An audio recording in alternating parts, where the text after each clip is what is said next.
Abuz Magomedov looks to make it 4 wins in a row as he takes on Joe Pyfer. It's experience versus youth as Josh Emmett faces Morocco's Youssef Zalal, who's unbeaten in his last 8 fights. Well, two blokes that might have something to say about Carlos demanding the next title shot are Yuri Prohaska and Khalil Roundtree. Both of them want to fight for gold next, no doubt. Merab Dvalishvili is going for his 3rd win this year against the super entertaining Corey Sandhagen before a rematch for light heavyweight legacy.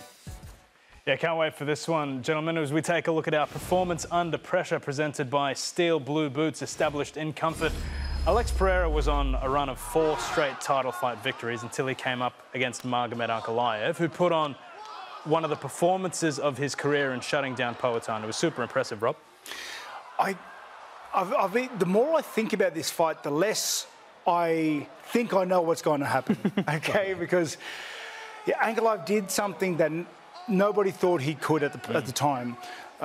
Pereira was just running through people, stopping people, starting people. A lot of people have said in hindsight maybe his matchups led to that. You know, getting striking matchups with someone like Pereira, obviously very favourable. But Ankalaev took it to him on the feet, backed him up. Pereira didn't look good going backwards. And that just set a pace and dictated the entirety of the fight. Hudson, was that surprising to you when you saw that fight take place? Yeah, really surprising, especially the run that Pereira was on. For him to come out and be on the back foot like that and the pressure that Ankalaev fights with, to do that to such a great fighter was really impressive. Yeah, and we know how big a fan you are of Alex Pereira. You've mentioned that he's one of your favourite fighters as well as the favourite fighter of many of your teammates. Why is that? What makes him so special and unmissable? Chama. That's it. I think it's just the patience that he fights with, and then he only needs one punch to knock someone out, and it's like he just waits for that opportunity to get that, and me and the boys sit around and we just wait for that knockout power, but it just didn't come against Ankalaev, and I'm not sure where it's going to come in the next fight. Rob, you were preparing to fight this bloke a couple of years ago.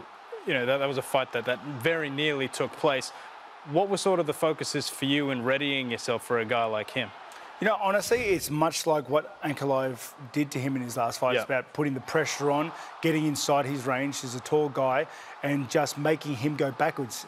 Fight significantly better going forward. So you want to try and take that strength away from him. Don't get me wrong, guy hits like a truck moving any which way. But it's much harder for him to set up those power shots when he's not moving forward. Now, again, that was at 185. I don't want to fight him at light heavy. Like, he is monstrously big up there. And he had power at 185. He has more power at 205. So, yeah, he's a dangerous guy. It does raise the question to me, though, that because Pereira came in like the boogeyman, okay, switching people off, left, right and centre, Ankalaev now has beat him. He's beat him the first time. He's felt his power. How does that translate going into the next fight, you reckon?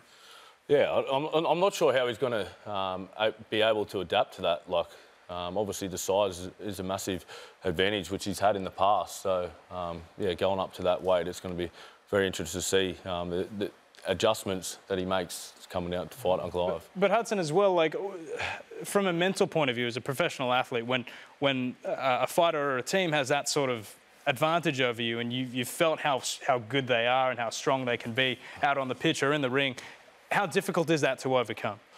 Yeah, it's obviously a little bit different being in the footy world, but yeah, people do tire and then you start working on techniques and different stuff like that. But the one thing that I think Pereira has in his advantage now is that hunger, losing the title. How hungry is he going to come back to get that? Does seem to be taking it personal.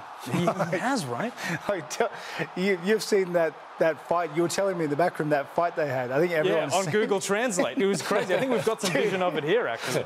Dude, you got to really have a grudge with someone if you're Google translating to get your point across. I've never seen anything like this. Like, there are so many steps involved, I would lose my aggression. You know exactly. What was I talking about? Have you ever had a situation like this? I mean, obviously you meet a lot of, like, you know, international opponents and people, you know, from all over the world in your career. Have you ever dealt with anything like that Mate, before? there is way too many steps involved to hold my anger. Like, for that length of time. Hold on 1 second. As I'm typing it, I would cool down and think, like, what the hell am I doing? No, it was How do you end an argument like that? Do you just both walk off? Yeah, I don't know. It's like Put the phones down. Yeah, exactly, it's like screw you, peace. Yeah, exactly. Yeah, thumbs up. You know what was really interesting about the contest between the two of them earlier this year is it was the first time I'd ever seen Alex Pereira sort of forced on the back foot like that. You know, that's not something that we're used to seeing. His takedown defense was super impressive, but Magomed, his striking was just on a different level. How do you see this fight, I guess, tactically playing out, if you were to take a guess?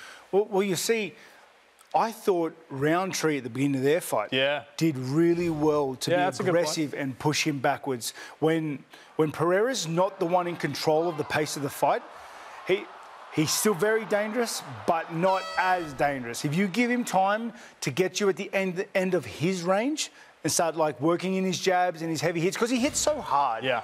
If you leave him in that kicking range, if you leave him in that punching range, you're in constant danger, and he can set the pace, and he'll do that all day. Every shot will hurt you. Yeah. Whereas like we've seen guys that go aggressively at him to a degree, have much more success until they start to slow down, until they start wearing some shots, whereas Ankalaev was able to just sustain that for the 5 rounds. Would you be expecting Pereira to come out a lot more aggressive now? That's the thing. The more I read into this fight, the less I see avenues of victory for Pereira, because what does he do differently from the first fight? Move forward and try to land heavier shots, okay? That opens up the world of takedowns. If in that first fight, if Ankalaev did get one of those takedowns, what does the other rounds look like after that fact? Yeah. You know what I mean? Like, Pereira's obviously a natural striker, been striking for a long time.